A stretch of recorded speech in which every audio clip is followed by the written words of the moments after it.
Excrementele de lilieci, numite guano, conțin urme ale vegetației consumate de insectele pe care le-au mâncat micile mamifere. Astfel, cercetătorii își pot face o idee despre cum era vremea în perioada respectivă. Totul se face pe baza izotopilor, adică atomii plantelor care se regăsesc încă în probele de guano. Compoziția izotopică a insectei se reflectă cumva variațiile climatice.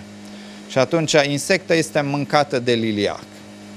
Iar se produce o modificare, dar rămân semnale legate de climă. Și atunci așa ajungem noi să studiem guano și să încercăm să reconstituim clima. Pentru a putea face acest lucru, cercetătorii clujeni folosesc o aparatură unică în România, care permite arderea probelor de guano și identificarea structurii și compoziției lor. Proba este introdusă într-un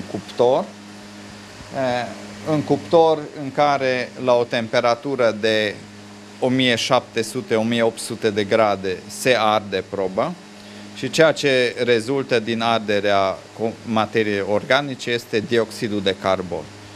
Dioxidul de carbon este preluat de instrument, de spectrometru, în care se măsoară raporturile izotopice de carbon. Probele de guano au fost prelevate din peșteri sau biserici din mai multe zone ale țării. Geologii au putut să tragă deja primele concluzii. În anii 1920 a fost mult mai arid, deci cantitate mai mică de precipitații.